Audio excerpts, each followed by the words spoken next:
안 되더라 그 프린트에서. 그래서 마지막에 여기다 넣고 하시면 돼요.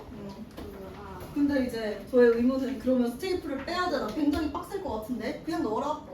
안 잃어버린 게 목적이니까. 왜 이렇게 두꺼운 느낌이지? 쌤 책은 이렇게. 책 바꾸면 이게 도저히 만들긴 했는데 그 참고하고 싶은 교재가 있어가지고 근데 그게 니네 교과서랑 같이 왔어 어제. 컨셉이 응. 약간 그런 컨셉이에요. 맞아 이걸 바꿨어요. 스텝으로 빼도 되는. 왜 갑자기 빼는지 물어봐도 될까? 너 이렇게 넘기고 싶어서? 네. 근데 어떻게 필기해? 너무 불편하지 않아? 넣으면? 필기하고 나누니까. 그래 필기하고 껴. 너 되게 마음에 들어. 야 뿌듯하다 야. 자, 그래서 지질시대 환경과 샘플 여기는 여러분 필기가 너무 중요해요. 왜냐면은 학교마다 좀 천지 차이로 되게 자세히 들어가는 학교가 있고 되게 좀 제너럴하게 들어가는 학교가 있는데 여러분 지구과학은 누가 가르치시지? 연주쌤. 연주쌤 나 모르는 쌤이지. 네. 그 이렇게 동그란 쌤이 있고 요렇게 돼가지고 이렇게 된 쌤 있잖아. 뭔지 알지? 누가 알지? 어느 좀 누가? 이 사람이 이분이 그 생물. 쌤 조태원 가는 저번주? 쌤 왼쪽 X. 네, 이쌤 봤어? 그쌤 맞다 이 쌤이다. 나 이 쌤 좋았는데. 정든. 나 지금 좀 정들었는데 이제 이 쌤 사진 못 봐? 네. 정쌤이 맨날 중간에 아닌가? 중학교 다녀서 나가지 말라고 니는 왜 이렇게 선생님 많이 바뀌어? 진짜 학기 초에 뉴스 한 번씩 탔다고 지금. 너무 심한데요? 저 2학기 기말 때 바뀌어요. 또 바뀌어? 임신하지. 맞아 그 연주쌤 4반이 다녔어요. 네, 장난 아니네. 힘내라 진짜. 그러면 그러니까 경영이 그러니까 작년에 출제한 쌤들이 이제는 출제를 안 하는 거잖아. 그래요. 자 어찌됐든 같이 한번 보도록 합시다. 얘들아 우리가 지질시대 우리 어디서부터 이어지냐면 통합각 1에서 이제 원시지구가 만들어지고 이제 수증기가 응결을 해가지고 최초의 생명체가 만들어졌다. 거기까지 봤는데 그 뒤를 이어서 본다라고 생각을 해주시면 돼요. 그래서 지금으로부터 이거 숫자는 외워놓으세요. 46억 년 전. 46억 년 전부터 지금까지를 우리가 통틀어서 지질시대라고 이야기를 합니다. 자 그러면은 여러분도 아시다시피 이 지질시대를 우리가 어떻게 나눌 거냐면은 4가지 시기로 선캄브리아대, 고생대, 중생대 그리고 아직까지 이어지고 있는 신생대 이렇게 쫙쫙쫙 나눌 건데 이 지질시대를 어떤 기준으로 나누냐 우리가 그때부터 살아있었던 것도 아니고 누가 사는지도 모르는데 뭘 통해 이 지질시대를 나눴었냐면은 바로 화석을 통해 나눴었다는 거죠. 그래서 지질시대를 나누는 중요한 지표가 된 화석부터 같이 한번 보도록 합시다. 자, 정의부터 한번 쫙 볼게요. 지질시대 살았던 생물의 유해나 흔적이 지층 속에 남아있는 걸 우리가 화석이라고 하는데 그냥 뼈만 통틀어서 화석이라고 하는 게 아니라 몸체, 알, 배설물, 발자국, 기어간 흔적 등등을 우리가 모두 다 화석이다 라고 이야기를 해요. 저는 요즘 너무 더워서 원래 여름에 되게 잘 쏟아졌던 것 같은데 요즘 맨날 집에 앉아서 일 안 할 때는 맨날 동물의 숲 하고 있어요. 우리 엄마가 나보고 인간 곰팡이 같대. 자 그래가지고 동물의 숲 하고 있는데 거기서 맨날 화석 파고 있단 말이에요. 가끔씩 주민들이 길거리에서 팠다고 나한테 화석을 보내줘요. 그래서 제가 진짜 좋아하는 주민이 있거든요. 여러분 아마 유명한 애가 아니라서 모를 것 같아요. 진짜 귀여워요. 아델레이드라는 애가 있어. 진짜 귀엽게 생겨서 여러분처럼 귀엽게 생겼는데요. 그런데 얘가 나한테 똥화석 보냈어. 대변 화석 보냈어. 그래서 우편함을 열어보고 너무 충격을 받았던 기억이 나요. 자 어찌됐든 이렇게 지금 자 이런 화석은 어떻게 만들어지냐면은 자 주로 우리 암석이 마그마가 굳어져서 만들어진 화성암 그 다음에 퇴적물이 차곡차곡 쌓여서 만들어진 줄무늬가 있는 퇴적암 그 다음에 얘네들이 열과 압력을 받아서 바뀐 변성암 요렇게 세 종류가 있잖아. 근데 이 화석은 세 종류의 암석 중에서 주로 퇴적암에서 형성이 됩니다. 왜냐면 아무래도 화석암 같은 경우에는 마그마가 굳어져서 형성됐으니까 거기 생명체가 보존되기 힘들고요. 그리고 변성암은 얘네들이 열과 압력을 받으면 안에 있는 화석도 같이 조금 훼손이 될 수가 있거든요. 그래서 주로 퇴적암에서 생기는데 어떻게 형성이 되냐면요. 요렇게 지금 흙 위에 생명체가 흔적을 남깁니다. 그래서 요렇게 흔적이 남았어. 자, 그러면 그 위에 퇴적물이요 빠른 속도로 쌓이는 거예요. 얘들아, 근데 빨리 쌓여야지 얘가 오랫동안 그쪽에 보존이 되겠지. 그래서 퇴적물이 지금 생명체 위에 쌓이는 속도를 우리가 매몰 속도라고 얘기를 하긴 해요. 그냥 이걸 매몰되었다라고 얘기를 하는 건데, 그래서 퇴적물 위에다 이 생명체가 지금 흔적을 남기고 그 위에 빠르게 또 다른 퇴적물이 쌓이는 거예요. 그래서 여기 위에 쌓이고 압력을 받아서, 물론 제가 밑에 써놓은 거 이건 조금 심하긴 해. 압력을 받아서 얘가 변성암이 되었다라고 표현을 하기도 하는데 많이 하는 표현이 아니긴 합니다. 어찌됐든 압력을 받아서 이렇게 하나의 지층이 형성이 돼요. 얘들아, 근데 땅속 깊이 있는 건데 우리가 화석을 어떻게 발견을 하냐면 땅이요 이렇게 위로 올라오고 융기하기도 한단 말이에요. 그래서 이 지층이 여러 가지 풍화 작용을 받아서 땅 위로 융기하고 얘가 침식이 돼서 땅 속에 묻혔던 화석이 이렇게 드러나게 되는 거죠. 그래서 제일 먼저 화석 위에 퇴적물이 묻히고 그 상태에서 지층이 형성이 되고 그 지층이 융기하고 위가 침식되어서 지금의 화석이 드러나는 과정, 이렇게 기억해 주시면 되겠습니다. 1번부터 볼게요. 생물의 유해나 흔적이 갑자기 퇴적물에 묻히는데 이걸 우리가 매몰되었다라고도 얘기를 하고요. 그리고 이 위에 퇴적층이 쌓여서 화석이 만들어지고 지각 변동으로 퇴적층이 땅 위로 올라온다. 이걸 우리가 융기, 지층의 융기라고 말을 하는 거예요. 이게 생각보다 덜 흔한 일이에요. 지금부터 계속 예시를 볼 건데 막 태백 산맥에서 암모나이트는 바다에서밖에 못 살거든? 근데 암모나이트 화석이 발견되기도 하고 그 다음에 우리 주변에서도 은근히 조개 화석이나 이런 게 땅인데 조개 화석이 발견되기도 해요. 그건 무슨 소리냐면은 좀 아래에 있었던 지층이 위로 확 떠올라서 지금의 육지가 되었다. 이렇게 해석을 하시면 되겠습니다. 자, 그래서 얘가 이 상태에서 침식 작용을 받아서 지층이 깎이며 화석이 드러난다는 거예요. 그림 한번 확인해 주시고요. 자, 그럼 이렇게 화석이 만들어지는 조건에는 어떤 놈이 화석이 돼야 되는지 한번 체크를 해볼게요. 얘들아, 이거는 뭐랑 나중에 연결시킬 거냐면 선캄브리아 시대가 정말로 긴데 사실 이때 발견되는 화석이 별로 없어요. 그래서 선캄브리아 시대에서 화석이 잘 발견되지 않는 이유와 연결을 시킬 건데요. 첫 번째는 단단한 뼈나 껍데기가 필요해요. 여러분이 그래서 앞으로 볼 생물들을 생각을 해보면요, 대부분 단단한 갑각류거나 아니면 껍데기로 이렇게 둘러싸여 있는 절지 동물류를 많이 보시게 될 겁니다. 자, 그래서 이렇게 단단한 뼈와 껍데기로 둘러싸여 있고요. 자, 그 다음에 두 번째는 뭐냐면은요, 아무래도 많이 있어야지 화석을 발견하기가 좋겠죠. 개체수가 많아야 됩니다. 그리고 방금 얘기했던 것처럼요, 얘들아, 지금 내가 퇴적물 안에 흙 위에 이렇게 생명체가 흔적을 남기고 그 위에 오랜 시간 동안 퇴적물이 매몰되지가 않으면은요, 얘가 또 풍화작용을 받아서 손상이 되겠지. 그래서 퇴적물에 그 위에 빨리 덮어줘야 돼. 이불을 빨리 덮어줘야지 지층 속에서 잘 보존될 확률이 높은 거예요. 그래서 이거를 쉽게 말해서 매몰 속도가, 간단하게 말해서 매몰 속도가 빨라야 된다. 이렇게도 이야기를 합니다. 이게 아래에 그래프에 있어요. 그 다음에 4번부터 먼저 볼게요. 자, 그리고 생물체를 이루는 성분이요, 얘가 우리는 주로 유기물 이런 걸로 이루어져 있는데 오랫동안 보존이 되려면은요, 화석처럼 단단하게 변하는 과정이 필요해요. 이걸 우리가 화석화 작용이라고 합니다. 생물이 화석으로 보존되는 작용인데요, 이 토양에 있는 생물이랑 상호작용해서 일어난다. 이 정도만 기억을 하시면 될 것 같아요. 화석화가 뭔지만 알고 있으면 돼.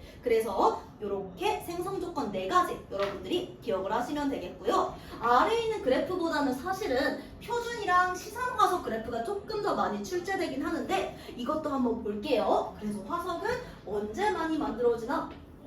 X축이 뭐지? X축이 단단한 부분이 많고 매몰 속도, 내가 다른 퇴적물에 묻히는 속도가 빨라야지 화석이 잘 만들어진다. 아래 그래프는 당연히 위에 있는 거를 그냥 얘기한 거니까 그러려니 하고 넘어가 주시면 되겠습니다. 그래서 첫 번째, 화석이 뭔지, 어떻게 만들어지는지, 어떻게 해야 잘 생기는지, 어떤 생물체가 화석이 잘 보존되는지 요 얘기를 해봤어요. 자, 다음 페이지 한번 바로 볼게요.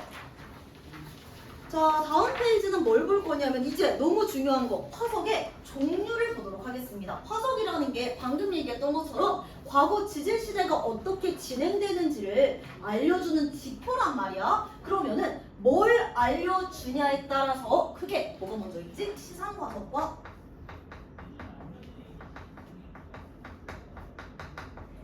표준 화석, 요렇게 두 가지로 나눌 수가 있어요. 자, 시상 화석은 누구냐면은요, 여기가 어떤 곳이었는지, 방금 그런 얘기를 했었잖아. 태백산맥인데 암모나이트는 좀 애매하니까 조개로 할게요. 조개 화석이 발견됐어. 그러면은 여기가 지금은 산인데 옛날에는 바닷가였겠네? 요렇게 생각을 할 수가 있잖아. 그래서 가로 안에 들어갈 거는 지층의 생성 환경을 알려주는 게 바로 시상 화석입니다. 자, 근데 얘들아, 이거 꼭 기억해야 되는 게 생성 환경을 알려주려면 우리가 그 생물에 대한 지식이 있어야 되잖아요. 그래서 시상 화석은 대부분 어떤 놈이 돼야 되냐면 아직까지 살아 있어야지 우리가 시상 화석이라고 얘기할 수 있어요. 아직까지 살아 있어야지 우리가 구체적으로 걔가 어떤 환경에서 사는지를 알 수가 있잖아요. 그래서 보통 우리가 드는 시상 화석 예시를 보면은 고사리, 여러분 애들이 가끔 고사리 아직도 살아있어요 하는데 가끔 비빔밥에 비벼 먹죠. 그 다음에 참나무, 소나무 이런 놈들이 시상화석입니다. 아직도 생존해 있는 놈들을 우리가 대부분 시상화석이라고 분류를 해요. 자, 그래서 그럼 조건은 어떻게 되냐면, 자, 특정 환경이라는 건 얘들아 오랫동안 지속이 돼야 되잖아. 그래서 생존 기간은 길어야 돼. 근데 얘들아 이거는 특정 지역의 환경이니까 딱 여기서만, 내도 방금 예시를 들을 때 태백 산맥 아니면 여기 요 산 요렇게만, 이 나라 요렇게만 얘기를 하잖아요. 그래서 시상화석은 좁은 지역에 걸쳐서 분포를 해야 됩니다. 그래서 요약하면은요, 좁은 지역에 오랜 기간 분포했던 애들이 바로 시상화석이 된다는 거 기억해 주시면 되겠습니다. 자, 그래서 생존 시간은요 길어야 하고요. 특정 환경을 대표하려면 환경이 하루아침에 바뀌지가 않잖아요. 두 번째는 특정 환경에 좁은 면적에만 서식해야지 우리가 걔를 시상화석이라고 할 수 있다는 점 기억하시면 되겠습니다. 방금 제가 고사리를 예시로 들었는데요. 얘들아, 고사리는 방금 얘기했던 것처럼 아직도 살아있어. 그러니까 우리가 어떤 지역에서 고사리 화석을 딱 봤어. 이 지층은 고생대에 만들어졌네, 신생대네, 중생대네. 고사리는 ING이기 때문에 그건 볼 수 없다는 거지. 하지만 여기가 조금 습한 환경이었구나, 이렇게 환경을 짐작하는 거는 가능하다는 점 기억해 주시면 되겠어요. 그래서 이 지역은 과거 따뜻하고 습한 육지 환경이었다, 이렇게 생각할 수가 있다는 거죠. 자, 두 번째 표준 화석은요, 시상 화석이 생성 환경을 알려줬다면 그 지층이 정확히 언제 만들어졌는지 생성 시기를 알려주는 게 바로 지금 표준 화석입니다. 그럼 표준 화석은요, 특정 시기만을 대표하는 애가 표준 화석이어야 되는 거야. 어떤 선캄브리아 하면 선캄브리아, 고생대면 고생대, 이렇게 한 기에서만 존재를 하는 화석이 돼야 됩니다. 자, 그래서 얘는 특정 시기에만 있어야 되니까 생존 기간은 비교적 짧아야 돼요. 예를 들어서 우리가 공룡 화석 보면 바로 알잖아. 얘는 중생대 만들어진 지층이겠구나. 이렇게 특정 시기를 대표하는 게 바로 표준 화석이라는 거 여러분들이 기억해 주시면 되겠습니다. 대신 그 시기를 대표하는 만큼 공룡은 오만 곳에 다 살았을 거 아니야, 그 시기에는. 그래서 우리나라에도 살았잖아. 넓은 지역에 걸쳐서 분포를 합니다. 그래서 지금 넓은 지역에 짧은 기간 동안 분포해서 특정 시기를 대표하는 게 바로 표준 화석이다, 이렇게 기억해 주시면 되겠습니다. 암모나이트를 예시로 들었는데 제가 방금 말씀드린 공룡, 신생대라고 하면은 딱 그때만 살았던 매머드. 그러니까 그러니까 예를 들어서 조개화석 이렇게 하면은 조개는 지금 거의 중생대, 고생대부터 지금까지 계속 생존해 있어요. 이걸 보면은 얘가 어느 시기에 살았는지를 알 수 없으니까 얘는 시상화석이라고 얘기를 하는 거고, 그리고 공룡, 매머드 아니면은 뭐 삼엽충, 아모나이트 이렇게 한쪽 시기에만 살았던 애를 우리가 표준화석이라고 얘기를 하는 거죠. 또 다른 지금 시상화석의 예시에는 산호가 있어요. 아직까지 살아있잖아. 그러니까 쉽게 생각해서요, 아직까지 살아있으면 거의 대부분 시상화석이라고 여러분들이 기억을 하시면 되겠습니다. 아래에 있는 거는 방금 메모 속도 그래프는 사실 엄청 잘 나오진 않는데 얘는 꽤 잘 나와요. 그러니까 얘들아 한번 써봐. 빨간 거, 시뻘건 거부터 보자. 얘는 어떠냐면은 은근히 보면 헷갈린단 말이야. 분포 면적은 좁대. 좁은 면적에 오랫동안 분포를 한대요. 그럼 여긴 어디냐면은 얘가 환경을 알려주는 시상화석이 될 거고요. 그 다음에 지금 여기 이쪽에 있는 애들 넓은 면적에 짧은 기간 동안 분포를 하면은요, 여기서는 이제 얘가 어느 시기에 살았는지를 알려주는 표준 화석이 된다라고 여러분이 써주시면 되겠죠. 얘들아, 근데 이거는 그림을 외우시면 안 돼요. 내가 x, y축을 바꾸면 어떻게 알아? 그래서 이렇게 이쪽은 시상 화석, 분포 면적은 짧고 그 다음에 생존 기간은 긴 빨간 게 시상 화석이고요. 분포 면적이 길고 그 다음에 짧은 기간 동안 분포를 했었던 게 바로 표준 화석이다. 은근히 헷갈려. 말하면서도 가끔 저도 헷갈리거든요. 그러니까 여러분 실수하시면 안 됩니다. 예시 바로 볼게요. 얘들아, 적어도 여기 있는 애들은요, 어떤 환경에 살았고 어떤 시대인지 다 숙지가 되셔야 돼요. 첫 번째, 고사리. 방금 얘기했던 것처럼 따뜻하고 습한 육지에 분포를 하고요. 산호는 따뜻해야 돼. 따뜻하고 수심이 얕은 바다. 조개는 수심이 얕은 바다, 뭔가 심해에 있진 않잖아. 조개가 얕은 바다나 갯벌.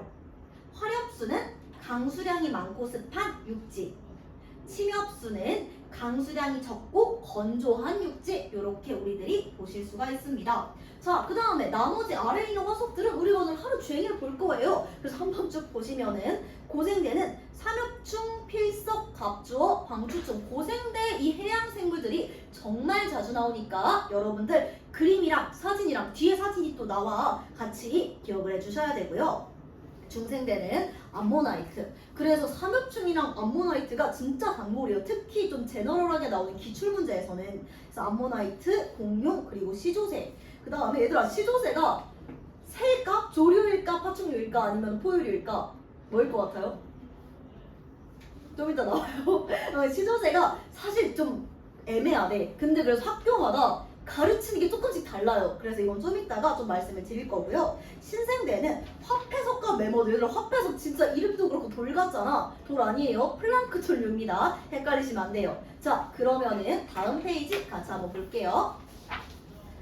자, 그래프 제가 이런 그림 써놨고요. 자, 바로 이제 그러면 우리가 화석이 어떤 놈이 있는지, 그리고 뭔지, 그리고 어떻게 만들어졌는지 봤어요. 그럼 이 화석으로 뭘 알 수 있는지 한번 보도록 합시다. 일단은 제가 처음에 언급했던 거, 우리가 이 지질시대라는 거를요, 화석을 기준으로 나눴다고 했었잖아. 그래서 첫 번째 제일 중요한 게 지질시대의 분류, 뭐 대충 이런 거 우리가 뭐라고 썼냐, 지질시대의 구분이구나. 구분을 알 수 있습니다. 여러분, 우리가 이렇게 선캄브리아 시대, 그 다음에 고생대, 중생대, 신생대를 나눈 기준이요, 크게 두 가지가 있어요. 첫 번째가 요 화석을 통해 알 수 있는 생물종의 급격한 변화입니다.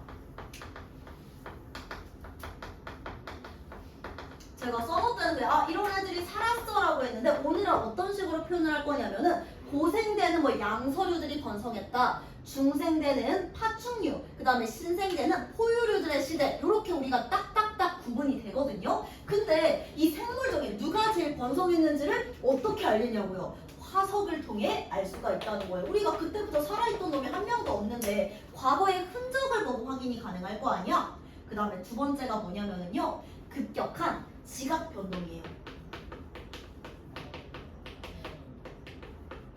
얘들아, 근데 첫 번째는 화석으로 알 수 있다고 치는데, 두 번째 급격한 지각 변동은 우리가 뭐를 통해 알 수가 있냐면요, 얘는 부정합이라는 것을 통해 알 수가 있어. 부정합이 별게 아니야. 예를 들어가지고 태정물이 있어요. 태정함이 있어서 여기에 뭐 예를 들어 화강암질 암석 위주로 이렇게 차곡차곡 쌓였어. 근데 갑자기 이 지층이 침식을 하거나 융기를 해서 급격하게 지각 변동을 받은 거야. 그러면 그 위에 오랫동안, 왜냐면 지각 변동을 받은 그 위에 뭐가 쌓여서 굳혀지는데도 시간이 꽤 걸리거든. 굳혀지기가 쉽지 않거든. 그러다 좀 안정이 됐어. 그러면 이 위에 갑자기 전혀 다른, 예를 들어 여기까지가 화강암질이라고 하면은 현무암질 광물들이 막 쌓이는 거야. 그러면 이쪽 부분이랑 그 위에 지각 변동 이후 쌓인 퇴적중이랑 뭔가 시간의 단절이 있을 거 아니야. 그래서 이 현상을 우리가 부정합이라고 얘기를 하는 겁니다. 원래 쌓이던 놈에서 갑자기 중단이 되고 완전 생판 새로운 놈이 쌓이는 거예요. 그래서 지금 원래 거에서 새로운 게 쌓였을 때 이 현상을 부정합이라고 하고, 여기 경계면 있지. 이 경계면을 그냥 부정합면이라고 이야기를 하는 겁니다. 그림으로 한번 볼게요. 보시면은요, 이렇게 선캄브리아 시대 지층에서 고생대 지층으로 넘어갔을 때 그림 봤을 때 퇴적물이 확연하게 달라지잖아요. 이런 걸 우리가 부정합 현상, 그리고 그 경계면을 부정합이라고 이야기를 하는 거예요. 자, 그래서 한번 쭉 볼게요. 퇴적이 오랫동안 중단된 후, 왜? 내가 지금 지각 변동을 받고 있으니까 오랫동안 중단이 된 후 새로운 지층에 쌓였을 때 굉장히 불연속적으로 어색하게 퇴적이 된 걸 우리가 부정합이라고 얘기를 하는 거죠. 자, 그래서 이 두 층 사이에서는 시간의 단절이 있고 상하 지층에서 꽤 시간 제가 방금 이 옆에 있는 그림도 선캄브리아하고 갑자기 건너뛰고 고생대가 됐었잖아요. 그래서 이거는 가로 안에 볼 거예요. 퇴적물의 종류가 뚜렷하게 달라지는 거. 그래서 제가 찐 사진을 가져오는 걸 까먹었는데 실제로 찐 부정화면들을 봐도 어두운 애들 위주로 쌓여도 갑자기 밝기가 밝아지거나 아니면 입자의 크기가 작아지거나 커지거나 이런 식으로 누가 봐도 얘 좀 이따 다시 쌓였네 이런 게 보입니다. 그래서 이런 부정합을 기준으로 급격한 지각 변동도 확인이 가능해요. 그래서 이 두 가지를 기준으로 우리가 지질 시대를 분류를 하는데, 이거는 방금 예시를 봤잖아. 오른쪽 것도 한번 볼게. 은근히 이런 요즘 트렌드가 살짝 오른쪽에 있는 그런 자료 해석 문제거든요. 생물적이 어떻게 변했는지. 얘들아, 이거 어떻게 해석을 하는지 볼게요. 가나, 다라, 마층이 있잖아. 여기서 어떤 화석이 살았는지를 오른쪽에 살짝만 써봐.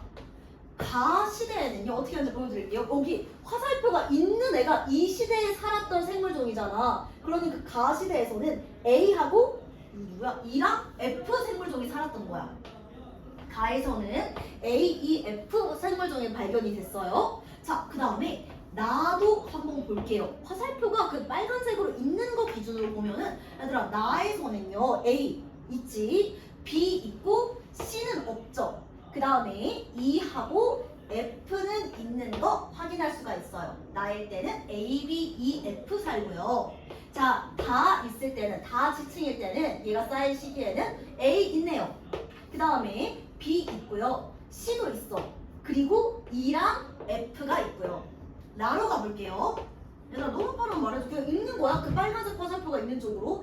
오른쪽으로 가면서 뭐 지금 얘가 생존하는지 안 하는지를 보면 돼. A도 있고요. B 없지. C 있어. D 있어. E도 있고 G도 있네요. 왜 이렇게 많아? 자, 그 다음에 마지막 마. 갑자기 사라졌어. C. 그 다음에 E, G. 요렇게 생존을 하고 있네요. 얘들아, 그러면은요, 자료 해석은 어떻게 하냐. 문제에서 아래 뭐라고 써서 지질시대를 어딜 기준으로 나눌까라고 했는데, 제가 정리를 해놓긴 했지만 하나씩 무슨 변화가 있었는지 확인을 해볼게요. 자, 가에서 나로 가볼게. A는 그대로고 E랑 F도 그대로고 뭐만 달라졌어? B만 출현을 했어. 플러스 B라고 이렇게 쓸게. 자, 나에서 다로 갈 때도 한번 확인을 해볼게요. 자, A, B, E, F랑 A, B, C, E, F네. 그러니까 나에서 다로 갈 때도 C 생물종 하나만 출현을 했습니다. 이거는 사실 뭐 이때 이 지층에 화석이 있다고 얘가 살았다는 거는 살았다 살지 않았다를 나눌 수 없으니까 자연스러운 변화예요. 다에서 라로 갈 때도 볼게요. 다에서 라가 빡세. A는 그대로 있거든? B가 사라졌어.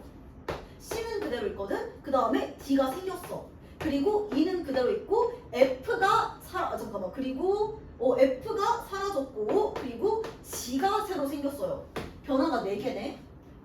그 다음에 라에서 마로 갈 때는요, A하고 B만 사라졌다. 자, 오른쪽 정리한 걸 봤을 때 생물종의 변화가 제일 큰 건 어디서 어디로 갈 때냐면은 다에서 라로 갈 때 변화가 4개잖아. 그래 이걸 보고 이렇게 해석하는 거야. 아, 우리는 그러면은 아래에 다와 라층을 기준으로 지질 시대를 구분하면 되겠다. 이렇게 여러분들이 기억해 주시면 되겠습니다. 그 다음에 한 가지 조금 더 나가보면 얘들아 A가 진짜 계속 있잖아. 그러니까 조금 과다 해석이긴 한데 만약에 자료가 더 있었으면 A는 그러면 표준 화석과 시상 화석 중에서 시상 화석이겠구나도 우리가 생각을 해줄 수가 있겠죠. 왜냐면 이렇게 오래 있었다는 거는 특정 시기를 대표하는 화석은 아닐 거 아니에요. 그래서 이렇게 우리가 지층을 보고 해석하는 연습을 제가 아래 뒤에다 하나 넣어놓긴 했거든요. 근데 조금 알고 계시면 좋겠어요. 은근히 지금 점점 이런 문제가 많아지는 추세거든요. 그래서 이게 첫 번째구나. 지진시대의 구분을 우리가 알 수 있고 지진시대 구분 기준은 여러분들이 확실하게 두 가지를 알고 계셔야 돼요. 생물종의 급격한 변화, 이건 뭘로 한다고? 화석을 관찰해서 알 수가 있고요. 그 다음에 두 번째, 급격한 지각 변동은 부정한 면 등을 관찰해서 알 수가 있다는 거죠. 두 번째는 우리가 이미 한 겁니다. 다행히도. 과거에 지층이 생성된 시기와 환경. 시기는 뭘로? 표준 화석으로. 그 다음에 환경은 뭘로? 시상 화석으로 우리가 확인이 가능하겠죠. 그래서 두 번째는 그냥 넘어가시면 되겠고요. 세 번째는 마지막 아니야. 과거의 대륙 분포예요. 여러분 중1 때 뭐 배웠냐면 대륙 이동설 이런 거 배웠을 거야. 베게너라는 아저씨가 뭘 확인을 했었냐면은 원래 우리 대륙은 판게아라는 초대륙이어서 오늘도 판게아 나오지 라는 얘기를 했었는데요. 그걸 어떻게 알았냐면은 서로 다른 여러 개 독립적인 대륙이야. 위치도 엄청 다르고요. 환경도 달라. 근데 메소사우루스라는 공룡하고요. 글로소프테리스라는 고생대의 거치식물 화석이 다른 대륙에서 이렇게 연속적으로 발견이 됐었다는 거예요. 그걸 보고 얘네들이 환경도 다르고 특히 글로소프테리스는 더운 데만 사는 건데 어떻게 이렇게 다른 곳에서 발견됐지? 옛날에 여기가 한 지역이었던 거 아니야? 라고 생각을 했었던 거죠. 그래서 과거에 대륙 분포도 비교해서 알 수가 있다는 거죠. 아래에 있는 그림 한 번만 참고를 해주세요. 지금 다 다른 대륙인데 이렇게 지금 같은 화석이 발견이 됐다는 거예요. 그 글로소프테리스랑 메소사우루스는 은근히 이 예시를 들 때 나오는 건데 나머지는 제가 좀 찾다가 뭐 시노그나투스 얘는 잘 안 나요. 리스트로사우루스. 근데 글로소프테리스, 메소사우루스는 여러분 선생님이 언급을 하셨는지 모르겠지만 그래도 알고 계시면 좋겠습니다. 그 다음에 얘들아 후렴풍 그 말이야 여기서부터는. 여기서 나오는 CD가 되게 비슷한 말들이에요. 수륙분포는 뭐였었냐면요. 여기가 과거에 육지였냐 아니면은 바다였냐 그걸 확인하는 게 바로 수륙분포였습니다. 이건 어떻게 알아? 지금 육상생물 화석이 발견되면은 여기가 지금은 바다라 할지라도 과거에 육지였던 거고 아니면은 해양생물이 발견되면은 지금은 육지였어도 옛날에는 바다였구나 이렇게 확인이 가능하다는 거죠. 과거 육지 환경을 대표하는 대표적인 놈들은 공룡, 매머드, 고사리, 식물들, 화렵수, 침엽수 누가 봐도 과거에 육지였었고 그 다음에 삼엽충, 갑주어, 방추충, 암모나이트, 화폐석, 산호 누가 봐도 과거에 바다 환경이었겠죠. 이렇게 우리가 판단이 가능한 거고요. 이 지형 변화는 사실 연결되는 거라고 생각을 해주시면 돼요. 옛날에 여기에서 지금 과거에 뭐 암모나이트나 아니면은 물고기 화석이 발견이 됐어. 근데 여기가 지금 육지야. 그거 무슨 소리야? 지층이 융기했다는 거잖아. 그래서 우리가 과거 대륙과 수륙 분포를 유출을 해서 얘가 어떤 지형 변화를 받았는지도 확인이 가능하다는 거예요. 아래에 있는 것도 한번 볼까요? 플러스 거기에 자 A, B, C, D층이 있어. 유세가 왜 이렇게 됐냐? B층에 내가 뭔가를 만들어 놨는데 자 그래가지고 D에서는 산호, C에서 삼엽충도 여러분 곧 보시겠지만 해양생물이에요. B인데 갑자기 고사리야. 그리고 A에서는 공룡 화석이 발견됐대. 그럼 얘가 뭐야? C에서 B로 넘어갈 때 지층이 위로 융기했다. 이렇게 해석이 된다는 거죠. 그래서 우리가 화석의 분포를 통해 많은 것 이런 거를 다 해석을 할 수 있다는 거. 그래서 이 지층은 C, D가 만들어졌을 때는 바다였다가 얘가 올라와야지 육지가 되겠죠. 융기하여 지층 A와 B가 생성될 때는 육지가 되었다. 이렇게 우리가 정리해 볼 수가 있겠습니다. 자, 마지막은요. 이것도 꽤 물어보셔. 과거 생물의 진화 과정이에요. 자, 과거 생물에 지나가서 우리가 니네들이 진도를 나갈지 안 나갈지 몰라서 다음 시간에 한다는 말을 못하겠어. 예를 들어가지고 우리가 진화를 언젠가는 배울 거 아니야. 근데 옛날에 고래 화석을 봤을 때는요. 뒷다리가 이렇게 있었대, 실제로. 그래서 저벅저벅 육지를 걸어 다녔대요. 근데 시간이 지나면서 고래 화석을 보니까 뒷다리가 점점 짧아졌고 지금도 없지 않아 얘들아? 이렇게 흔적 기관으로 남아있어요. 자, 그래서 이걸 보면서 아, 원래는 고래가 뒷다리가 있었는데 시간이 지나면서 얘가 안 쓰다 보니까 퇴화를 해서 지금의 고래 모양이 됐겠구나 하면서 이렇게 생물의 진화 과정도 확인을 할 수가 있다는 거죠. 자, 그럼 아래에 화석에 관한 거 한번 쫙 정리해 볼게요. 방금 얘기했던 것처럼요. 과거 살았던 생물의 유해나 흔적이 지층에 남아있는 걸 화석이라고 하고요. 어디? 퇴적암에서 발견이 됩니다. 퇴적암 동그라미. 생성 과정. 갑자기 묻혀. 퇴적암이 돼. 드러나. 요 순서라고 기억해 주시면 돼요. 자, 얘들아, 시정과 표준화석 너무너무 중요합니다. 시상화석, 생성 환경을 알려주고요. 생존 기간은 환경을 알려주니까 길고 면적은 짧은 게 시상화석. 표준 화석은 요놈이 언제 생긴 지층인가를 알려주기 때문에 특정 시기를 대표하는 화석이야. 생존 기간은 짧은 놈이어야 되고 한 기회만 살아야 되고요. 그리고 분포 면적은 넓은 게 표준 화석이다. 예시 한번 쫙 봐주시고요. 우리가 해서 알 수 있는 거예요. 근데 보통 제가 있는 곳에서 3, 4, 5번은요. 선생님이 하나로 많이 설명을 하세요. 저는 좀 분할을 한 거고요. 그래서 첫 번째, 지질시대의 구분. 과거 지층이 생성된 시대와 환경.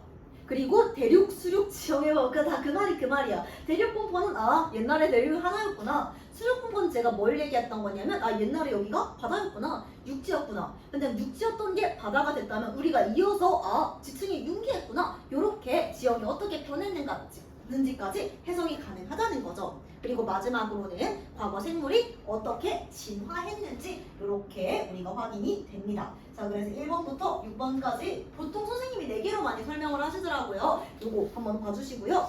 다음 페이지. 자, 그래서 우리가 지질시대의 기후와 수륙 분포의 변화를 볼 거예요. 자, 그래서 지질시대 얘들아 숫자를 나중간에 좀 외워야 돼. 어떤 그 양천쌤은 퍼센트를 외우라고 했다는데 여러분 그런 말 여러분은 그런 스타일이 아니긴 해. 그래서 46 정도는 그래도 알아야 됩니다. 46억 년 전 지구가 만들어졌을 때부터 현재까지의 기간을 통틀어서 우리가 지질시대라고 이야기를 해요. 자, 그럼 이 지질시대가 방금 얘기했던 생물종의 급격한 변화 왜 변했는지 그 대멸종이었잖아. 대멸종이 왜 일어났고 그리고 어떤 일이 일어났는지는 좀 이따 우리가 정리를 해볼 겁니다. 또 그래서 이렇게 표준 화석을 통해 이건 표준이지 생물계의 급격한 변화와 부정합 등을 통해 해석할 수 있는 대규모 지각 변동. 여기서 말하는 지각 변동은 여러분한테 익숙한 화산 아니면은 지진 이런 것도 있겠지만 주로 스케일 큰 거 판기와의 형성, 운석 충돌 이런 걸 생각하셔도 좋아요. 이런 애들을 토대로 우리가 지질시대를 4개로 나누는데 뭐가 제일 기냐면은요. 선캄브리아대가 제일 길죠. 선캄브리아대가 가장 길고요. 그 다음이 고생대. 고생대 다음이 중생대. 마지막이 제일 짧은 거. 물론 ing긴 해요. 지금도 신생대긴 한데 그래도 우리가 제일 짧아. 신생대. 그래서 가로 안에는요. 선캄브리아대만 써주시면 되겠습니다. 그리고 또 얘가 화석이 발견 많이 되는 부분과 안 되는 시기로 나누냐면은 이것도 이렇게 나누면 돼요. 선캄브리아 시대에는요. 화석이 잘 발견되지 않습니다. 화석 X. 아예 없는 건 아니지만은 거의 발견이 되지 않고요. 그 이유는 화석이 잘 만들어지는 조건과 관련해서 이야기를 해볼 거예요. 그리고 나머지 고생대, 중생대, 신생대 같은 경우는요. 화석이 꽤 많이 보존이 되어 있어요. 제가 이거 사진 찾으면서 본 건데 화석을 거래하는 사이트가 있더라고요. 스트로마톨라이트 20만 원이었고 삼엽충 30만 원. 삼엽충 30만 원이니까 암모나이트 45만 원까지 올라가던데 근데 이게 제가 심심해서 막 봤어요. 암모나이트가 싼 암모나이트가 5만 원까지 내려갔고 왠지 모르겠어. 비싼 거 진짜 50만 원까지 올라가던데 심심해. 근데 그 경매를 해 사람들이. 그래서 심지어 돈이 많으면 화석을 모으기도 하구나. 근데 집에 난 진짜 궁금해. 화석 모으면 벌레 꼬이지 않을까요? 난 벌레 꼬여서 너무 비위생적일 것 같긴 해. 모으는 분 없죠? 자, 그래서 아래 이 상대적인 길이를 같이 한번 보시면은요. 괜찮아. 상대적인 길이 보시면 얘들아 이거 숫자. 그래서 막판에는 혹시 모르니까 좀 외우자. 그래서 46억년에서 5.41억년까지 성칸브리아대 88.2%인데 이게 학교마다 달라. 그래서 여러분 교과서로 이걸로 볼게. 그 숫자는 그 다음에 고생대, 중생대, 신생대 원그래프는 그냥 똑같은 겁니다. 모양만 다른 거고요. 지질시대 시계만 뭐냐면은 우리가 사실은 옛날부터 지구의 그 성칸브리아대 시계부터 여기까지 46억 년이잖아. 이거를 24시간으로 환산해서 계산한 거야. 그러면 성칸브리아대가 얼마나 기냐면요 24시간 중에서 21시간 10분이야. 그리고 고생대는 1시간 31분이고요. 중생대는 59분, 그리고 신생대는 겨우 20분입니다. 그러니까 그만큼 우리 성칸브리아대가 굉장히 오래됐다. 88.몇%잖아 애초에. 그래서 굉장히 오랜 시간 지속이 돼 있다는 점 기억해 주시면 되겠어요. 자, 그럼 우리가 조금 있다가 생물이 어떻게 진화했는지 우리 생물종의 변화, 성칸브리아, 고생대, 중생대, 신생대 가면서 무슨 변화가 있었는지 볼 건데 얘들아 이거 기억하면 좋아. 생물이 어떻게 진화했는지. 얘들아 동물은 어류가 제일 초기 형태야. 어류가 제일 초기 형태고 양서류가 그 다음이에요. 그 다음이 파충류야. 근데 이게 어느 방향으로 진화를 하는 거냐면 기후 변화에 좀 더 익숙해지는 방향으로 진화한다고 생각하면 돼요. 양서류랑 파충류는 얘들아 이거는 그냥 그 배경 지식으로 기억하면 돼요. 양서류랑 파충류는 기후 변화에 되게 취약해. 그래서 온도 높아지면 금방 죽고 낮아지면 살진 않겠지. 높아지거나 낮아지면 금방 죽거든요. 근데 얘들아 우리 여름이랑 겨울이랑 온도가 그렇게 차이가 나는데 잘 살아있잖아. 그래서 양서류, 파충류에서 조금씩 체온의 조절, 주변 기후에 조절되는 방향으로 뭔가 진화를 한 게 지금의 포유류. 왜냐면 우린 지방층이 있잖아. 슬프지만 지방층이랑 그 다음에 조류, 깃털 있잖아. 이걸로 온도 조절이 가능한 거예요. 그래서 얘들아 생각해봐. 그럼 어류는 언제 제일 먼저 만들어졌냐면 좀 이따 또 얘기할 거야. 성칸브리아대 때 처음 생성이 됐어. 그리고 얘들아 지금 양서류는 언제 전성기였냐면은 고생대예요. 그리고 파충류 언제겠냐고 중생대. 그리고 지금 신생대는 포유류가 제일 번성을 했죠. 그래서 이 진화 단계를 알고 계시면 좀 더 흐름 이해하는 게 이해가 될 거야. 두 번째 식물도 마찬가지야. 처음은 해조류에서 출발할 겁니다. 미역. 그 다음이 양치식물. 얘들아 양치식물 이름이 제가 처음 알았는데 양의 이빨이랑 똑같이 생겨서 양치식물이래요. 양의 이빨이 저렇게 생겼을까? 왜 이해를 못하겠어. 그래서 양치식물은 얘들아 뭐냐면 꽃이 안 펴요. 꽃이 안 피고 버섯 마냥 포자로 번식하는 애들이 양치식물이에요. 근데 여기에서 조금 더 지금 진화를 하면은 거치식물입니다. 얘들아 거치식물은 말 그대로 씨앗이 보통 여러분 주변의 식물들 중에 속씨가 조금 더 많거든요. 그래서 씨앗이 예쁘게 씨방 안에 담겨 있어요. 근데 거치식물은 그대로 내놓고 있는 걸 거치식물이라고 해. 그러면은 이건 씨앗 보호가 안 되잖아. 그래서 거치식물에서 속시식물로 이렇게 진화를 합니다. 얘들아 그럼 이것도 마찬가지야. 해조류는 성칸브리아 시대 때 스멀스멀 생기게 해서 근데 이건 안 나와. 근데 이거 나와. 양치식물은 고생대 때 번성했습니다. 그리고 거치식물은 중생대 때 전성기를 맞았고요. 마지막 속시식물은 지금 신생대 때 번성기를 맞았어. 그러니까 요 순서대로 성칸브리아, 고생대, 중생대, 신생대 때 누가 번성하고 얘들아 근데 번성을 얘기하는 거지 출현은 또 달라. 그 전에 슬금슬금 출현도 했으니까 무조건 이때는 요 놈만 존재했다라고 생각하시면 안 됩니다. 그래서 요렇게 기억을 해주시면 돼요. 그리고 이 얘기는 지금 좀 얘기를 하면은 포유류랑 속시식물도 같이 진화를 했어요. 이거는 다른 학교 교과서에서는 있었던 내용인데 포유류가 그러니까 동물이랑 그 다음에 새 이런 애들이잖아. 얘가 식물의 씨앗을 먹잖아. 근데 거치식물은 너무 저 드세요 하고 있으니까 너무 빨리 멸종이 된 거예요. 그래서 속시식물이 씨앗을 지금 숨기는 방향으로 나비나 이런 애는 상관이 없겠지만 얘네들은 먹고 끝이잖아. 그래서 씨앗을 숨기는 방향, 거시에서 너 먹지마 하면서 숨기는 방향으로 진화한 게 바로 속시식물이다 라고 기억해 주시면 되겠습니다. 그래서 양치식물은 꽃이 피지 않고 포도로 번식을 하고요. 거시는 씨가 겉으로, 그리고 속시는 여기서 너 내 씨앗 먹지마 하고 안으로 지금 쏙 들어간 애들이 속시라고 생각을 해주시면 돼요. 다음 페이지. 얘들아 이거는 안 외워도 돼. 지금 내가 말하는 거는 안 외우셔도 되는데 너무 새로운 걸 많이 보잖아. 새로운 생명체가 많이 나와서 대충 좀 이게 에디아라카 이러면 아 이런 놈이었지 하고 생각만 하라고 조금 넣어봤습니다. 그래서 외우지 마. 이거는 그냥 한번 쫙 보는 거야. 선캄브리아 시대부터 볼게요. 이것도 지금 그냥 아 이런 놈 있었지 하시면 되는데 얘들아 근데 이거를 애들이 은근히 헷갈리는데 얘들아 그 생물에 지나가지고 제가 앞에는 안 썼거든요. 무척추가 먼저 생겼어. 무척추 동물이 뭐야? 여기 등뼈 없는 애들, 흐물흐물한 애들을 무척추 동물이라고 하고 삼엽충 이런 애들도 등뼈는 없어요. 간이 앞이 겉에가 껍데기로 둘러싸여 있지만 얘는 무척추 동물이고 여기서 척추가 진화를 한 거야. 그리고 이 척추 안에서 제가 방금 말씀을 드린 어류, 그 다음에 양서류, 파충류, 조류, 포유류가 진화했다고 생각을 해주시면 돼요. 그러니까 얘들아 가끔 제가 어제 되게 많이 받았던 질문이 그럼 삼엽충이 양서류에 하는데 얘들아 이건 삼엽충 암모나이트 이런 애들은 척추로 분화되기 전에 무척추 애들이라서 그렇게 분류 안 하셔도 됩니다. 자 그래서 남세균은 애초에 균이고요. 이렇게 그냥 대충 생겼다라고 생각해 주시면 되고 스트로마톨라이트는 얘들아 그냥 화석이에요. 생물 아닌데 많이 나와서 제가 넣을 데가 없어서 여기다 넣었어요. 그래서 누군지 간단하게만 보면은 남세균에 내가 만든 분비물이 뭉쳐져서 만들어진 화석이다. 이 정도로 기억을 해주시면 되겠습니다.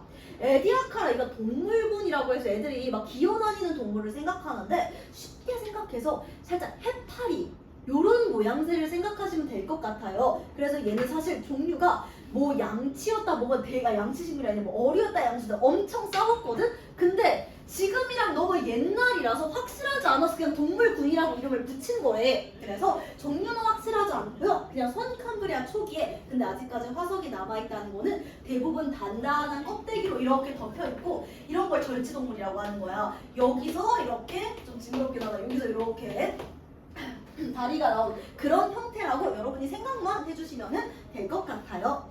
자, 그 다음에 아래 한번 볼게요. 얘들아, 삼엽충, 양서류, 어류 이런 거 물어보면 안 돼요. 그냥 무척추 동물이야. 무척추 동물 이런 거 안 나오거든. 그래서 무척추 동물이고요. 방추충도 마찬가지입니다. 원생생물이라는 건 뭐냐면요. 우리가 방금 말했던 것처럼 뭐 무척추 동물이고 척추 동물 중에서 방금 얘기했던 거 네 가지를 막 나누잖아요.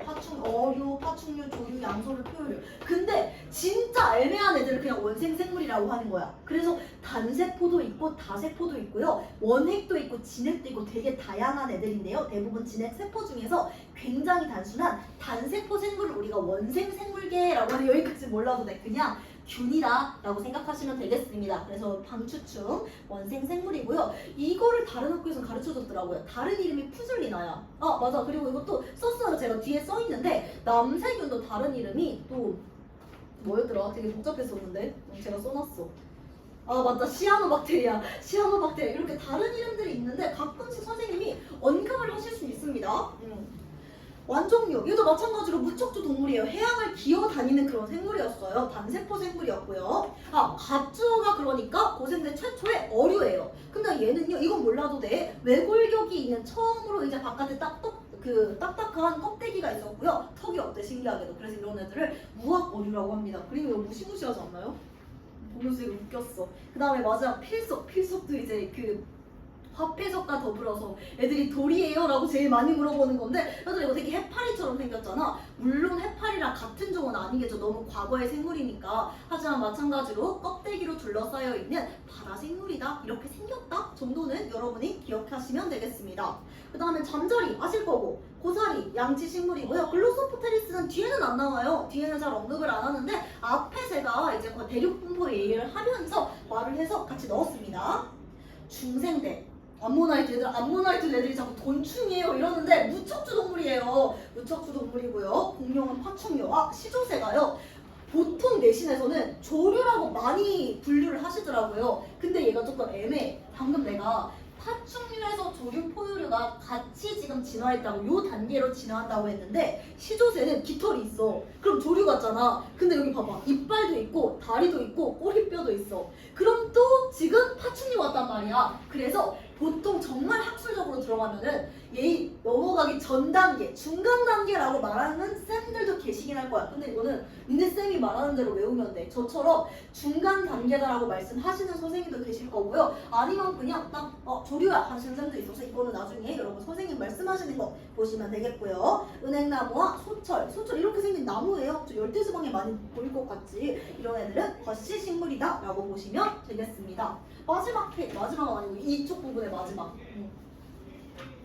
화폐석은요 여러분 돌이 절대로 아니에요. 필석화 화폐석을 애들이 그렇게 돌이라고 생각하던데 화폐석은 플랑크톤의 일종입니다. 플랑크톤의 일종인데 그때 왜 이름이 화폐냐, 이집트에서 이걸 가지고 거래를 실제로 했대. 그래서 동전처럼 생겼잖아. 그래서 그냥 플랑크톤의 일종인 단세포 생물이고요. 나머지 육상생물 매머드, 단풍나무, 참나무 여러분 다 익숙한 거라서 화석 그림으로 넣어놨습니다. 그리고 특히 매머드는 대형 포유류다 이렇게 확인해 주시면 될 것 같아요. 자 그러면은 다음 페이지 한번 볼게요. 자 일단은 우리가 저렇게 쫙 본 다음에 이거 왜 한 페이지 이렇게 넘어가냐, 섹션 나온다가 잘못됐다. 자 일단은 한번 흐름을 쭉 본 다음에 다음에 이제 조금 흐름 보고 쉬었다가 정리 한번 해볼게요. 한 페이지 왜 넘어? 빈 페이지가 하나 있어. 제가 여기 편집하다가 오류났나 봐. 이런 거 책 보기 전에 고쳐야 되겠다. 자 같이 한번 봅시다. 얘들아 숫자는요 막판에는 외워. 그리고 슬픈 게 있어. 잠깐만. 여러분이 선생님이 달라진다고 하긴 했는데 원래 지질시대를 구분하는 기준이 좀 빡세요. 누대가 있어. 신생누대, 중생누대 이렇게 누대가 있고 그 다음이 대가 있어. 이게 우리가 보고 있는 거야. 선캄브리아 대, 고생대, 중생대, 신생대 그리고 기가 있어. 기라고 하면은요 제일 유명한 거 주라기. 중생대가 여러 가지 뭐 오르도비스기, 주라기기, 근데 캄보디아기 여러 가지가 있거든요. 근데 그 중생대의 또 한 시기를 주라기라고 하는 거예요. 기가 있는데 보통은 여기 이것만 가르치시는 게 맞거든요. 근데 여러분 기출문제 이게 있더라, 기가 있더라. 배우셨나요? 배우면 말해줘. 왜냐면 이게 기출에 있다고 하기 좀 그래가지고 뺐거든요. 근데 제가 작년에 이거 해봤는데 되게 많이 빡세. 기가 20개가 넘어요.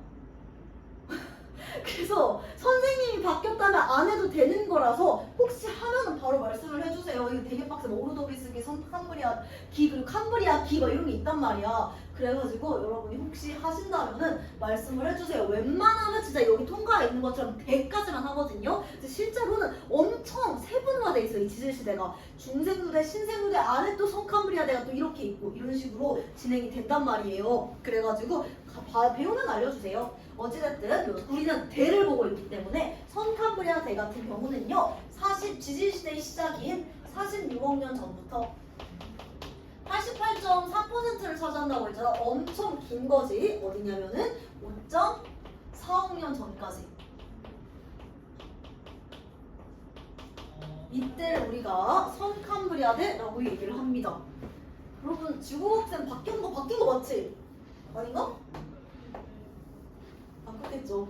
그거 하면 안 돼. 자, 그래서 바로 한번 보도록 할게요. 자, 우리가 제일 먼저 보실 거는 뭐냐면은요, 환경에 대해서 이야기를 해볼 건데, 얘들아, 우리가 살아가기 위해서 뭐가 필요한지만 생각하는데, 일단은 지금도 계속 숨 쉬고 있잖아. 숨 쉬려면 뭐가 필요하면 O2가 필요해. 그 다음에 여러분 시험 범위일 수 있는 거. 태양에서 우리한테 에너지를 전달할 때 어떤 형태로 존재하냐면은요 태양 복사 에너지인데 물론 가시광선이 제일 많아 우리 눈에 보이는 거. 근데 그 중에서 여러분 맨날 선크림 발라야 되잖아. 안 바르시나요? 자외선이 있어. 얘들아 이거 직방으로 받으면 죽어요. 자외선이 굉장히 유해하거든요. 근데 우리 왜 길거리 잘 돌아다니냐면은 우리 저번 학기에 배웠었잖아. 성층권에 있는 오존층이 요 자외선을 흡수해주기 때문이야. 근데 지구가 갓 만들어졌는데 그딴 게 어디 있겠어요. 그리고 오존층은 뭐냐면 O3야. 얘들아 근데 원시 대기에는 산소가 전혀 존재하지 않았어요. 맨 처음에 지구가 만들어진 원시 대기에는 질소, 이산화탄소 이런 놈들밖에 없었단 말이야. 산소가 없었기 때문에 이게 사람이 살 환경이 아니야. 생물이 살 환경이 아니야. 지금 대기 중에 산소가 없어서 호흡도 안 되고 자외선도 직방으로 받고 있잖아. 자, 그래서 이때는요 산소 원자 자체가 존재하지 않았기 때문에 생명체가 살기가 힘듭니다. 그래서 선캄브리아대는요 애초에 생명체가 별로 없고 더불어서 우리가 추측을 하기가 힘든 게 화석도 별로 없어. 일단 오른쪽을 먼저 볼게요. 자, 이 캄브리아 기가 이거야. 지금 선캄브리아 시대 전에 또 캄브리아 기라는 게 있거든요. 이게 조금 더 작은 범위다라고 생각을 해주시면 돼요. 그래서 지질 시대의 대부분 88.2% 우리가 봤었죠. 발견되는 화석이 굉장히 드문 편이에요. 이유가 애초에 생물이 별로 없었어. 개체수가 없었어. 그리고 우리가 화석이 잘 발견이 되려면 단단한 뼈나 껍데기가 있어야 된다. 물론 다른 조건은 매몰 속도가 빨라야 된다였는데 단단한 뼈나 껍데기가 있는 생물도 별로 없었어요. 그러니까 있어도 다 썩어서 화석이 만들어지지 않고 소멸하는 거죠. 그리고 오랫동안 선캄브리아부터 지금까지 거의 46 몇 억 년 전이잖아. 그래서 화석이 남아있기 어렵기 때문에 생물체도 없고 화석도 남아있어서 이때는 알려진 게 별로 없습니다. 하지만 확실한 건 뭐냐면은 산소 원자가 없기 때문에 대기 중에 우리가 숨 쉴 수 있는 산소도 존재하지 않고 그 다음에 자외선도 오존층이 없으니까 자외선도 차단이 불가능하다는 거야. 자, 그러면 생명체가 살기가 정말 힘든 시기잖아. 그런데 해양 생물에서 누가 등장을 하냐면 그래서 얘가 너무너무 중요한 거야. 바다에서 남세균이라는 놈이 등장을 하게 됩니다. 남세균은요 이름부터 뭐야? 사이아노박테리아 이러잖아요. 그냥 세균이야. 근데 얘가 뭘 한다? 광합성을 한다는 거죠. 남세균이 광합성을 통해서 이산화탄소를 흡수하고 산소를 방출해서 대기와 해양, 물론 해양에서 먼저 산소가 축적이 되고 그 다음에 대기의 산소가 축적되기 시작했어요. 하지만 아직은 얘들아 일단 급한 데부터 남세균이 지 사는 데부터 해결을 할 거 아니야. 그래서 해양에서 먼저 산소가 축적되고 대기에서는 우리 육지에서는 아직까지는 생명체가 나타나지 않았다는 점 기억해 주시면 되겠습니다. 자, 그런 다음에 지금 두 번째 대륙분포, 수륙분포를 한번 보면은요 이게 기후부 아니구나, 이 기후 맞아. 그 다음에 여기가 대륙분포. 이때는요 하도 지각 변동이 잦은 시기였어요. 아직 전반적으로 우주가 굉장히 불안정한 상황이기 때문에 지각 변동이 잦아서 대륙분포는 잘 못 물어봅니다. 확실함이 없거든요. 그래서 이렇게 생물에 대한 거 저의 제일 먼저 대기 중 산소도 없고 오존층이 없어서 생물체가 살 환경이 아니었는데 바다에서 남세균이 발견이 된 거야. 그래서 얘가 광합성을 통해서 점점 지구에 산소가 축적되는 단계라는 거 기억해 주시면 되겠어요. 자, 그럼 초기에는요 남세균만 있었던 게 아니라 여러 가지 단세포 생물이 있었을 거예요. 근데 바다에 산소가 축적됨에 따라서 선캄브리아대 후기에는 얘들아 이거 후기에 만들어졌어. 최초의 다세포 생물. 단세포 생물은 하나의 세포로만 이루어진 게 단세포 생물이고 우리는 어제 받았던 굉장히 충격적인 질문 우리 다세포예요라고 물어보더라고요. 저 좀 깜짝 놀랐어요. 그래서 지금 2개 이상의 세포로 이루어진 우린 당연히 다세포겠지. 다세포 진핵 생물입니다. 다세포 생물이 수련을 했는데 걔가 바로 에디아카라 동물군입니다. 어이구.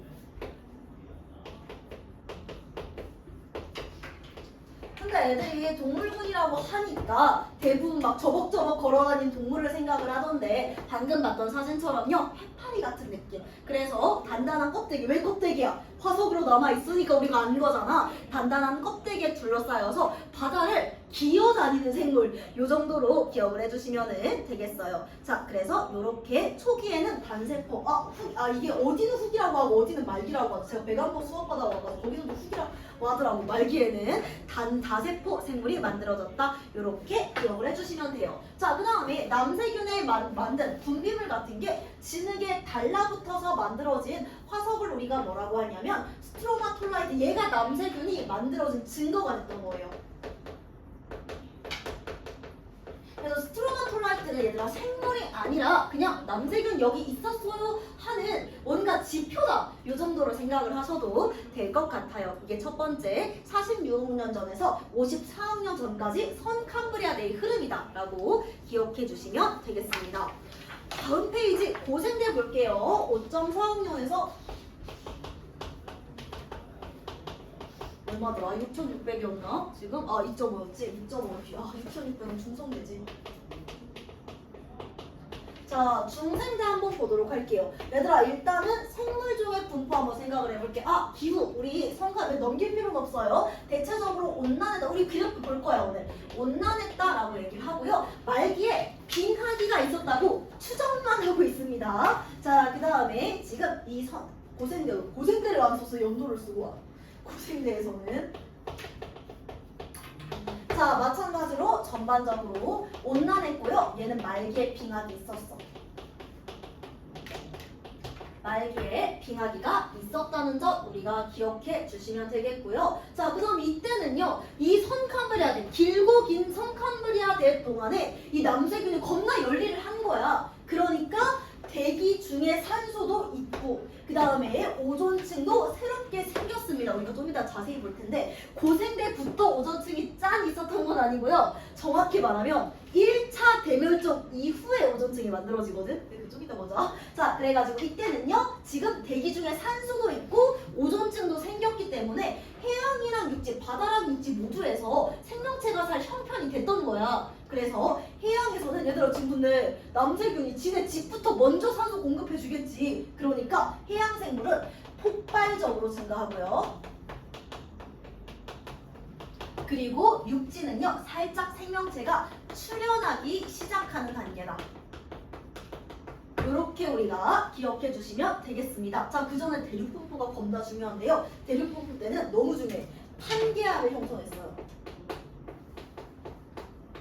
판게아가 뭐야? 모든 대륙이 하나로 모여있는 굉장히 커다란 초대륙 상태다. 이렇게 기억을 해주시면 되겠습니다. 자, 그럼 바다 생물부터 먼저 얘기를 해볼게요. 자, 개체수가 폭발적으로 증가했고 제일 처음에 어류 다음이 양서류라고 했지. 어류와 양서류 위주로 먼저 번성을 했었는데요. 삼엽충, 절지동물이라고 했어. 방추충, 방금 사진 봤었죠? 그 다음에 완종류, 그리고 필성, 그리고 어류, 갑주어. 요 5가지는요 단골 소재니까 여러분들이 기억을 해주셔야 됩니다. 삼엽충, 방추충, 완종류, 필성, 어류 중에서 갑주어 요 5가지가 지금 해양에 번성을 했고요. 고생대 바다에서 번성을 했고요. 그 다음에 육지는 얘들아 내가 2개를 나눠놨잖아. 그게 누구냐? 위에 있는 놈이 번성한 애들이야. 번성했다는 거 겁나 많았다는 소리입니다. 그냥. 그리고 밑에 있는 놈들이 출현하기 시작한 애들이야. 이 흐름을 그래서 기억해야 된다고 하는 거야. 자, 번성했던 건 뭐냐면은요. 어류 다음에 육지에 어류가 있을 순 없잖아. 그러니까 우리 육지에서는 양서류로 시작을 할 겁니다. 자, 양서류가 번성했고요. 곤충은요 예시로 잠자리, 방금 우리가 봤던 대형 잠자리를 많이 예시로 들어요. 그 다음에 식물 중에서는요 양치가 제일, 해조류 다음에 양치식물이었지. 양치식물, 육지에 해조류가 있을 순 없잖아. 양치식물, 요 3가지가 번성한 놈들이야. 그러면은 출현한 거는 그 다음 진화 단계가 출현하기 시작했다고 보시면 돼요. 얘들아 양서류 다음에 누구라고 했냐면 파충류. 근데 출현했다는 건 진짜 몸집 쬐끄만 애들이 조금씩 좀좀짜리 나타나기 시작했다는 거예요. 그리고 양치식물 다음이 거치식물이지. 그래서 지금 파충류와 거치식물은 그냥 출현만 했다. 이렇게 여러분들이 확인하실 수가 있습니다. 이게 번성 출현을 잘 구분해야 돼. 자, 그리고 고생대는요 대멸종은 제가 따로 정리를 뒤에 해놨어요. 그래서 1, 2, 3차 대멸종이 있었는데 니네들은 뭐에 동그라미를 치냐면 3차 대멸종이 진짜 많이 나옵니다. 왜냐면 이때 90%의 생물종이 죽었어요. 대부분의 대멸종은 그냥 뭐 바다에 있는 놈만 좀 죽거나 육지에 있는 놈 좀 죽거나 그러고 끝나거든? 근데 얘는 진짜 다 죽었어. 그래서 고생대에서 중생대로 넘어가는데 생각보다 오래 걸립니다. 왜냐면 거의 리셋이었거든 그때는. 자, 그래서 3회의 대멸종. 1차는 삼엽충, 상이라고 썼네요. 바꿔주세요. 저도 고칠게요. 완종류 등 바다생물 대부분이 멸종했고요. 2차일 때는 이 초기 어류가 그러니까 뭐 이런 갑주어 이런 애들이 멸종을 했겠죠. 그 다음에 3차 이렇게 오타가 뭐냐 이거 미안하다. 방추충하고 원시 양서류가 멸종했다. 이렇게 기억해 주시면 되겠습니다. 그리고 마지막에 3차가 제일 커서 5번 있거든 대멸종이 5개 통틀어서 제일 큰 게요 3차 대멸종이라고 생각을 해주시면 되겠습니다. 넘길게요. 자 그러면 이제 우리 고생대 때는요 육지 해양에서는 어류랑 양서류 그리고 육지에서는 양서류랑 양치식물이 한창 번성을 했어. 근데 3차 대멸종 때 진짜 거짓말하시고 다 죽었어요. 그리고 어디로 넘어가? 중생대로 넘어갈 겁니다. 중생대는 우리 양서류 다음에 지나는 게 파충류라고 했지. 파충류들의 시대다라고 여러분들이 기억해 주시면 되겠어요. 자, 그래서 중생대 때 생물종을 보시면은요. 얘는 어디부터 어디냐면 2.5년에서 이게 6,600이구나. 6,600년 전 그때까지를 우리가 중생대 6,600만 년 전까지를 중생대라고 얘기를 합니다. 자 이때는요 우리 방금 선칸브리아대는 말기에 지금 빙하기 추정하고 온 날, 고생대는 말기에 빙하기 있고 온 날인데 중생대는 화산활동이 굉장히 많았어요. 화산활동 때문에 화산가스에 이산화탄소 겁나 많거든? 그럼 이거 올라와. 대기 중에서 이산화탄소의 함량이 높아져. 그래가지고 무슨 일이 일어나냐면은 지금 평소보다 더 온난했습니다. 화산활동에 의한 온실 효과가 많았다라고 해볼게요. 온실 효과에 의해서 굉장히 온난한 시기였고요. 중요한 거는 다른 때와 달리 유일하게 빙하기가 없는 시기예요. 빙하기가 없었다. 자, 그러면 흐름이 어떻게 되냐면은 대륙도 마찬가지야. 자, 우리 선캄브리아 때 지각 변동이 잦았다가 고생대 때 합쳐졌어. 그럼 중생대 때는요, 요 판기아가 분리되기 시작됩니다. 판기아 분리되기 시작한다. 자 그러면은 이제 생물종을 한번 볼게요. 고생대 지금 이거는 거의 리셋이라고 생각을 하시면 돼요. 그래서 바다는 얘는 적어서 금방 나와 많이 나와 암모나이트. 고생대가 상엽충이고 중생대가 암모나이트고요. 그 다음에 해양 파충류가 있는 게 암모나이트만 쓸게요. 얘는 예시가 별로 없어서 잘 안 나오더라고요. 자 육지는 이제 우리 고생대가 양서류의 시대예요. 양서류 전성기라고 실제로 얘기를 해요. 그리고 우리 중생대는 파충류의 전성기죠. 누구? 공룡, 익룡 요런 애들을 이야기를 합니다. 그리고 육룡, 육상파충류 그리고 식물은 이제 양치식물이 고생대는 거치식물이 고생대는 출현을 했어. 그리고 이제 중생대 때는 거치식물의 전성기가 된 거야. 그리고 이제 누가 슬금슬금 나오기 시작해. 속시식물이요. 출현만 합니다. 요런 흐름이야. 거치식물은 번성했고요. 속시식물은 출현만 하기 시작했다. 이렇게 기억을 해주시면 돼요. 그래서 일부러 속시는 뺐어. 이거 뒤에 나와요. 그 다음에 시조새. 시조새를 왜 따로 넣냐면 방금 제가 말씀드린 것처럼 얘는 파충류랑 조류의 중간 정도 단계라서 우리가 구분을 잘 안 하거든요. 그래서 시조새가 있었고요. 그리고 우리 마찬가지로 지금 양서류하고 파충류가 출현하기 시작했잖아. 이제는 파충류의 전성시대고 누가 슬슬 파충류 다음이 포유류잖아. 포유류가 슬금슬금 나오기 시작해. 근데 얘는 몸집이 작은 포유류다. 쬐끄만 포유류 위주로 슬금슬금 나타나기 시작한다는 거 기억해 주시면 되겠습니다. 자 그렇게 중생대가 전성기를 이뤄요. 그리고 또 대멸종이 2번 있어요. 우리가 5번 대멸종 중에서 제일 중요한 게 3차가 제일 중요해요. 왜냐면 이게 제일 커가지고. 그 다음 5차예요. 왜냐면은 둘 다 3차는 고생대가 끝나고 중생대를 연 대멸종이고요. 5차는 뭐겠어? 중생대가 끝나고 신생대를 연 대멸종입니다. 볼게요. 그래서 4차 대멸종은요. 초기 파충류, 처음에 좀 조금 있었던 파충류가 멸종했고 그리고 사실 공룡이 나온 거거든. 이 공룡을 멸종시킨 게 5차 대멸종입니다. 그래서 이때 이제 포유류의 시대가 열리고 신생대가 시작되었다. 자, 신생대만 하고 좀만 쉴 테니까 너무 걱정하지 마세요. 시작됐다라고 보시면 돼요. 그러면은 이제 마지막 신생대. 중생대가 6,600만 년 전까지인데 이제 여기서부터 지금까지, 지금 신생대야. 현재까지를 우리가 신생대라고 얘기를 합니다. 자, 신생대는요, 조금 구분을 하자면은요, 초기에는 온난했어. 초기에는 따뜻했어요. 근데 말기에, 후기에 빙하기가 4번 있습니다. 빙하기 4회. 얘들아, 그러면은 빙하기가 4번이 있으면은 빙하기와 빙하기 사이를 우리가 간빙기라고 하거든. 간빙기는 3회가 있습니다. 그래서 후기에는 빙하기 4회, 간빙기 3회가 있다. 이렇게 우리가 기억해 주시면 되겠어요. 자, 그래서 이때는 이제 아무래도 후기는 좀 따뜻하다고 하시면 안 되겠죠. 자, 수직분부 볼게요. 얘들아, 이거 흐름 확실히 기억해야 돼. 지각변동 겁나 많다가 고생대 때 합쳐졌다가 중생대 때 분리 시작해서 지금과 제일 비슷해진 게 신생대입니다. 이때 정확한 지금 지각변동으로는 히말라야랑 알프스 산맥이 만들어졌어요. 두 번째는요, 대서양과 인도양의 넓이가 넓어졌어요. 근데 제가 오늘 천재교과서를 보니까 히말라야 알프스가 누구 대륙이 부딪혀서 만들어졌고 대서양이 어떻게 되고 이런 것도 하는데 여러분은 괜찮았던 것 같아요. 그래서 혹시라도 언급을 하면은 말씀을 해주세요. 자, 지금 그 신생대에 갔을 때 가장 큰 차이점은 뭐냐면요, 바다가 줄어들었어.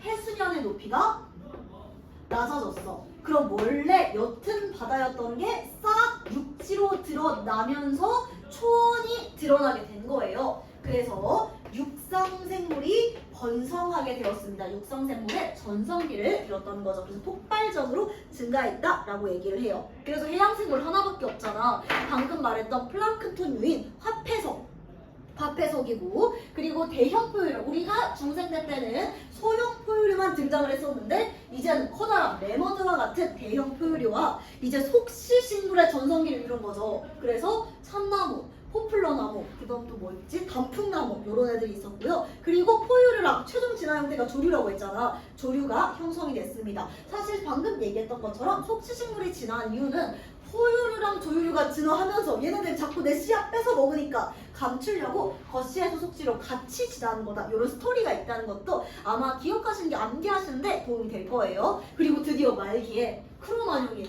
네안데르탈인, 호모사피엔스와 같은 인류의 조상이 출현을 했다고 기억해 주시면 되겠어요. 자, 그러면은 11페이지 내가 이거 앞에 보지 말라고 한 페이지 띄워놨다. 자, 11페이지는요. 우리가 지금이 54분이야. 그럼 우리 5분까지, 9시 5분까지 쉬었다가 뭐 좀 보자, 얘들아.